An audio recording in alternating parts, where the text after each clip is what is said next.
Hello, this is Haesung Choi from Media Platform team. Today, I'm going to talk about three main topics. The first topic is a brief introduction to media platform of Line.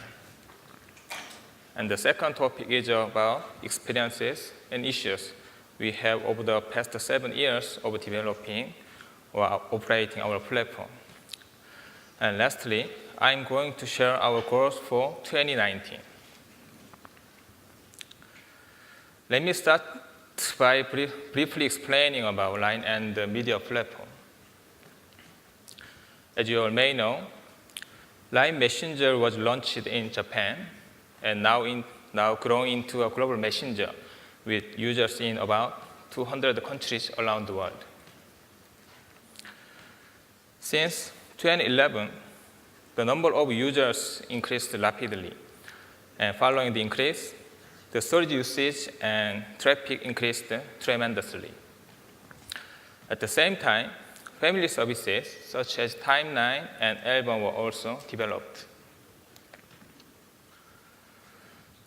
To cope with such increases, we decided to develop a platform that can manage storage and delivery. The platform can perform 3 features. 1, service setting can be added and changed easily. 2, stores user content effectively and reliably. And 3, dealing with the increasing amount of storage and traffic flexibly. The platform must minimize dependency on services in order to support multiple services. For the platform to be independent, user and content information of the services should be unknown to the platform. Instead, the platform should focus only on storage and delivery of media content, and the platform should allow access to the content only through the authentication API of the service server. This platform is currently installed in global PAP and is serviced to users all over the world. And this platform eventually grew into Line's representative media platform that supports over 80 Line services. We handle the user traffic directly, and we also serve as CDN origin for services using CDN. The total traffic handled in the media platform is about 500 gigabps. We are managing about 70 petabytes of storage. But since we are storing average of 3 copies per file to secure safety of storage, the actual storage is about 3 times bigger, which is about 200 petabytes. Most of our services store user content permanently. Therefore, the storage usage keeps increasing even at this moment. Since the beginning of the platform development, we have put a lot of work into stabilizing large traffic processing and massive data storing. After we have stabilized these functions, we recruited media professionals to our team to handle media content directly and extended our scope to live streaming technology. Step by step, we have developed as a professional media platform team.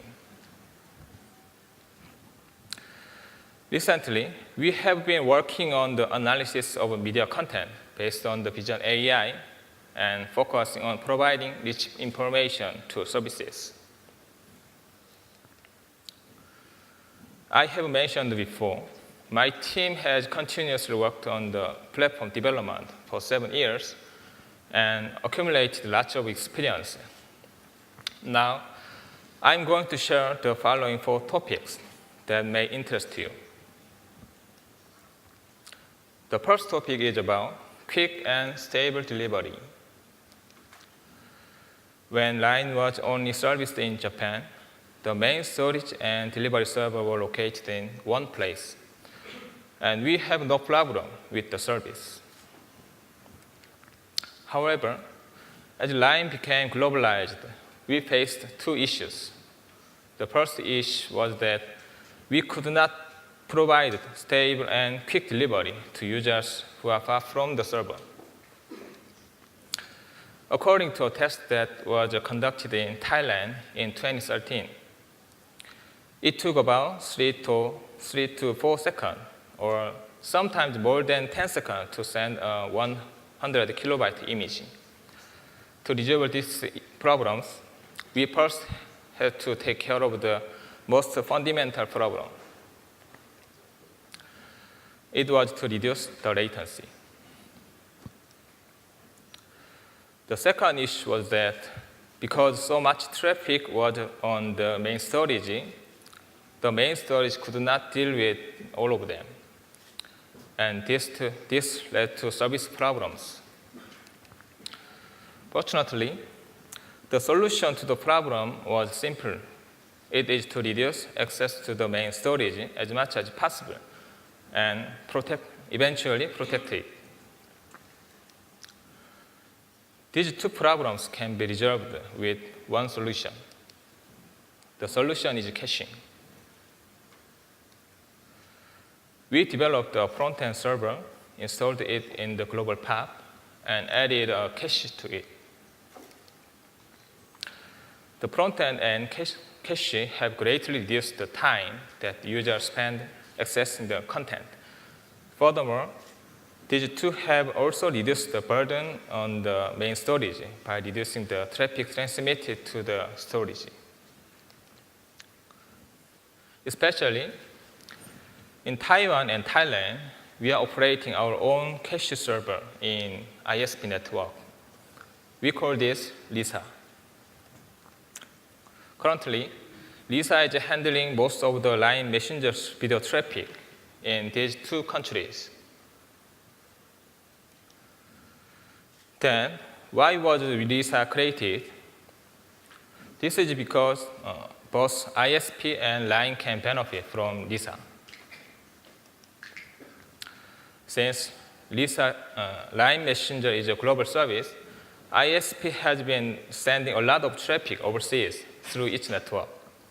This outbound traffic was very costly.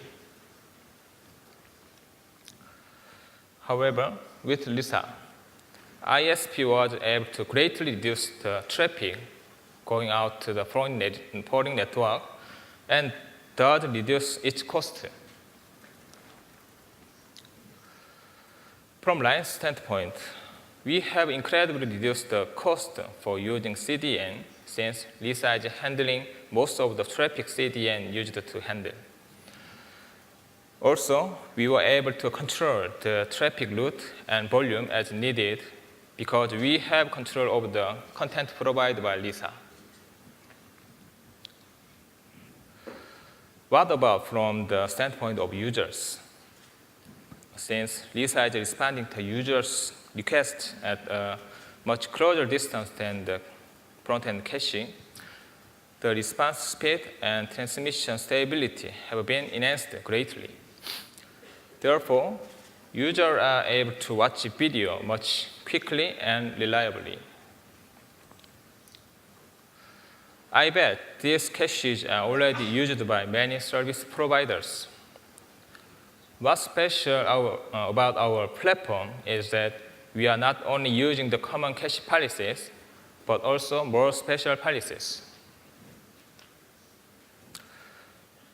Let's consider the tricks of the messenger service. Let's say user A is sending an image to user B in a one-on-one chat room. Do you think it's better to cache when user B is downloading this image? The answer is no. This is because other than user B, no other users will download it. So there are no more requests after the image is cached. Then does this mean one-on-one chat rooms always download content from the main storage? If that is the case, the transmission of the content will always be very slow.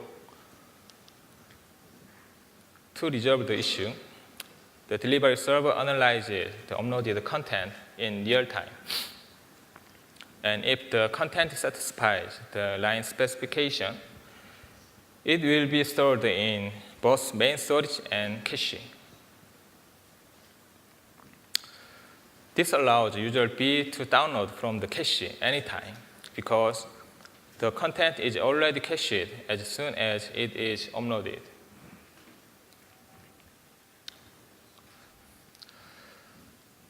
We have received an alarm from the monitoring system warning us that the storage is overloaded. The reason was because a news service released breaking news through the Line Messenger. The breaking news was delivered to numerous users in Taiwan through the push notification. As soon as the user received the notification, they downloaded the attached image all at the same time, which causes a huge number of downloads. However, because the news service was a service that had to use the CDN, the cache was not activated. This caused the storage overload since all user requests were sent to the main storage. The problem was that the news service did not use CDN, but we should keep in mind that this kind of situation can happen again anytime. Therefore, we should always be ready to cope with such cases with flexibility. To do so, we have upgraded our platform to automatically detect and process hot objects. The hot objects are detected when n or more downloads occur within a second for a particular resource. When the hot objects are detected, the most effective cache policy is automatically chosen to distribute the overload. Specifically, the cache becomes activated, and the cache policy also changes from hashing to round robin to distribute the traffic. Through this process, we can distribute the overload effectively as well as protect the main storage and cache. The second topic is about effective and reliable storage. Reliability is the most important factor when it comes to the storage service, because we must protect user data from getting lost or damaged. Once we secure the reliability, the next step we should consider is how to effectively store ever-increasing data. Let's say the user is sending a car image. This image will be stored in the storage and make 3 copies. With 3-copy policy, we are securing safety of the user data. However, the user data is increasing rapidly because 3 copies are being stored. As the storage grows, cost also increases. And of course, the increase of cost would be a problem. Conversely, reducing storage reduces cost. We've been thinking a lot about how to reduce the storage while maintaining the reliability. We have been continuously accumulating platform statistics for many years. Through the statistics, we were able to understand users' pattern. Even though users consume recent data intensively, the data takes up only a small part of the whole storage. On the other hand, long-tail content takes up most of the part. Based on this usage pattern, we worked on increasing storage efficiency.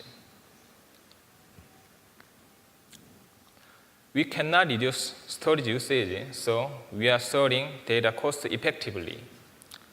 As you can see here, we are operating 3 types of storage. Normally, we use standard storage. However, recent content with frequent user access is stored in the high-performance storage. And the content with low access is stored in the high-density storage. High-performance storage is pricey and low capacity, but has very high performance. On the other hand, high-density storage has poor performance, but it is inexpensive and high capacity. All permanently stored service data are kept in high-density storage after 1 or 2 months. This allows our platform to keep a lot of data with small number of servers.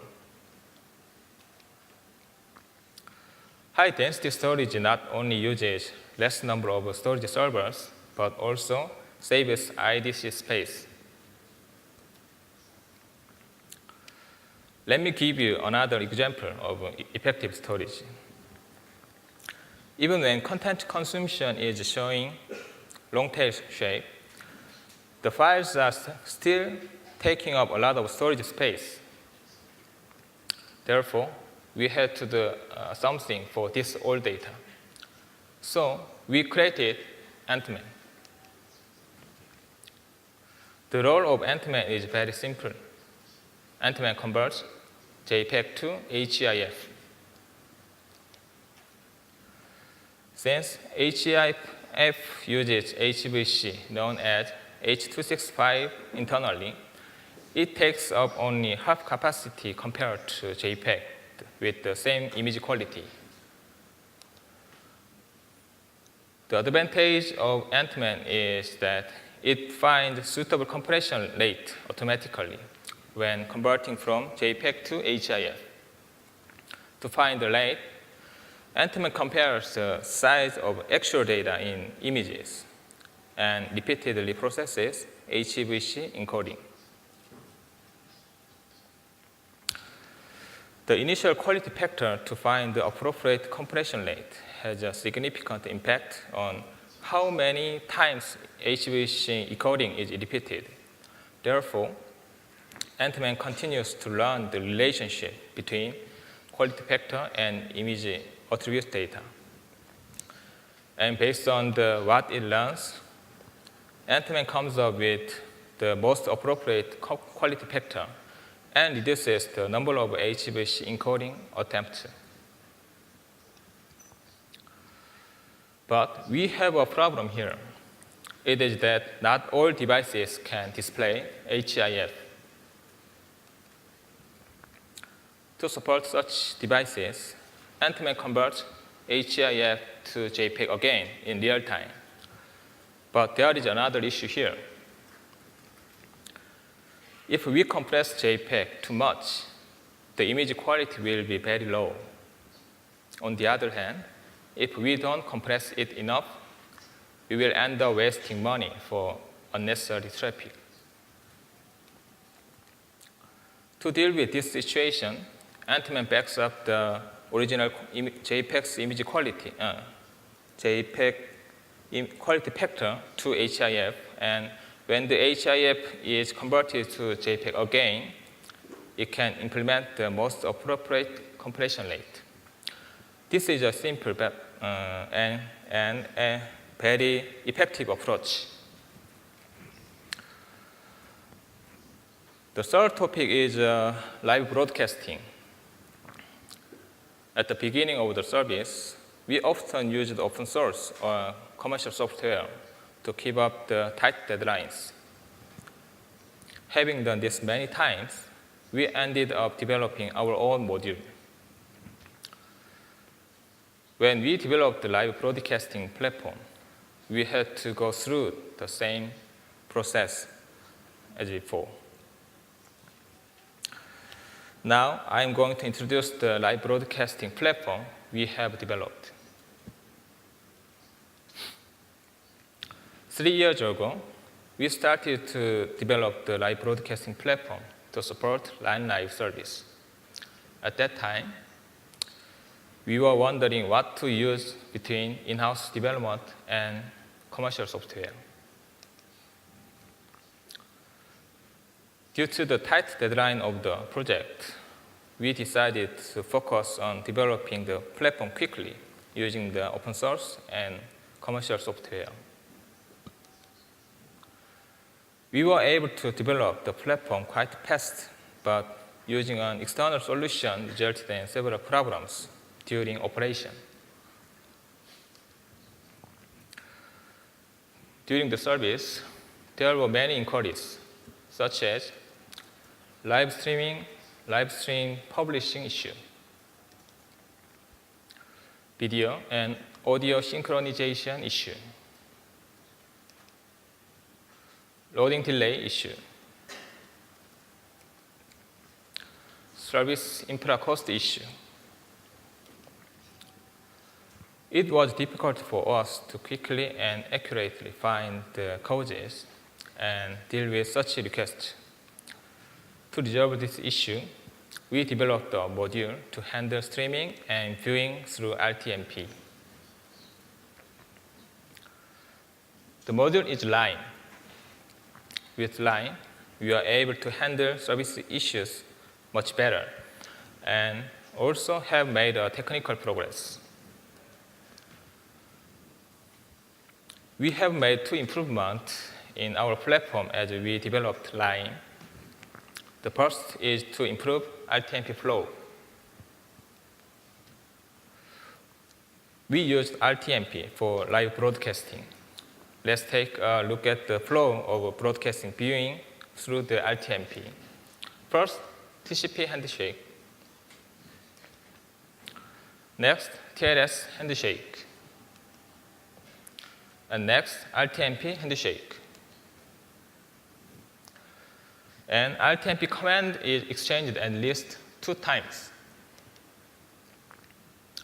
The RTMP play command is sent to the RTMP server to play the video. From here, actual audio and video data are being sent. As you see here, there must be at least 7 times of network communication to play a video. And this is what causes the loading delay. Currently, we are operating a live service in the Middle East. And this area uses infrastructure of Singapore PA. When we measured RTT from the Middle East to Singapore, it was about 250 milliseconds. This means that even if the Middle East users watch video with RTMP, this still requires loading time greater than 1.7 seconds. It takes even more time when the network is congested. Through this, we have realized it is urgent to improve the live real-time streaming. As one of the improvements, we changed the flow so that all the processes of playing a video is completed in advance as soon as the app is run, instead of waiting until the play button is clicked. Now, when you click the play button, the RTMP play command is finally sent. This has the same effect as playing the video with a single command using keyboard live connection. Even if the server is capable of supporting this process, general RTMP applications are not able to control this flow. But we made this possible with the RTMP SDK development team. There is the other improvement that greatly contribute reduce the loading time. To help you better understand this concept, the video is a repetition of the data set consisting of I frame, P frame, and B frame. The I frame is complete imaging. The B frame and P frame hold the information regarding to changes between the reference frames. To make my explanation simple, I'm going to take out the B-frame here. For a scene to be drawn in the yellow location, you need to calculate the amount of change from the previous iframe. Let's suppose that a user accesses that same location to watch your live streaming. If the data is P-frame, the video cannot be drawn because there is no iframe to refer to. Therefore, the user has to wait until the next iframe comes. To improve this situation, we have cached the data set between iframe and the next iframe after checking the frame data of RTMP packet from the RTMP server. Then the server sends the cached data set when the user accesses that same location. This way, the user does not have to wait for the next iframe. Instead, can watch the video instantly. So far, I have explained the two features that Lime supports. Through these features, streaming delay that came with TCP and RTMP was resolved by controlling the RTMP flow and caching the previous frame data set. The Line Live is now being serviced in Japan, Germany, Austria, Thailand, Taiwan, and the Middle East. And a popular quiz show is being serviced in Japan, Indonesia, Vietnam, and the Middle East. All of these services are using our live broadcasting platform, and Lime will be applied to each service to improve service quality. We have accomplished a lot in the delivery, storage, and process of media. What do you think will be next? We decided to analyze the media content through Vision AI technology. This is the first topic. It is the pixel that provides the Vision AI function. We made pixel with the development team of Line China to analyze semantic of media content. Pixel filters the abuser's content in public images or videos. This is because the abuser's content affects the quality of the service. We have greatly reduced operating cost through automated content filtering.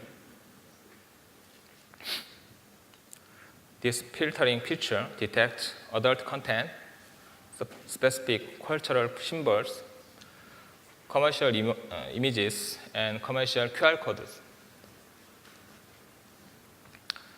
Since the text of the image is directly linked to the content, we have also added the OCR model supporting multi-languages to the pixel. Our OCR model currently supports Japanese, English, Chinese, Korean. Thai and Indonesian are soon to be added.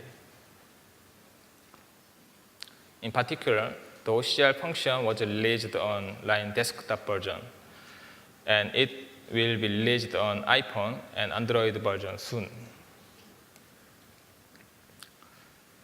We are going to use not only the OCR model we have developed, but the global model as well. I expect this to improve the user experience. Thanks to the flexible design of Pixel, any deep learning models developed internally or externally can be added easily.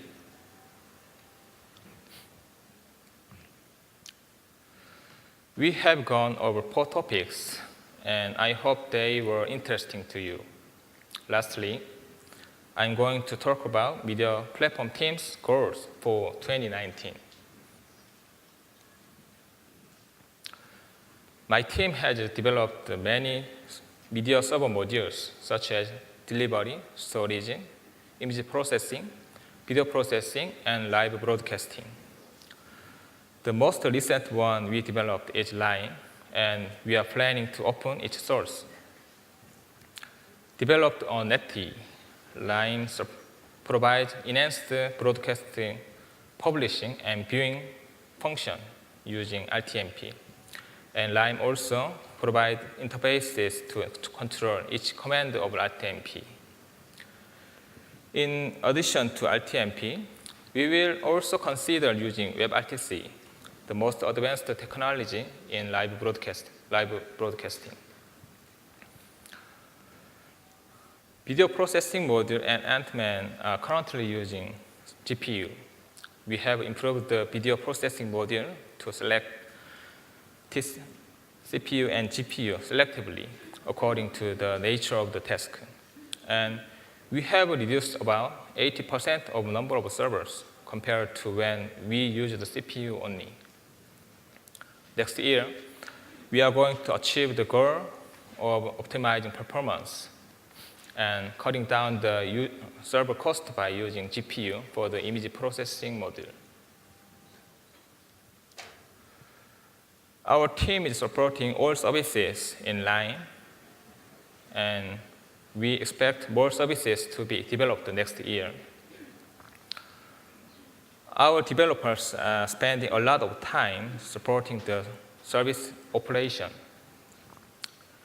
We are currently working on developing an efficient platform operation tool to reduce service operating time.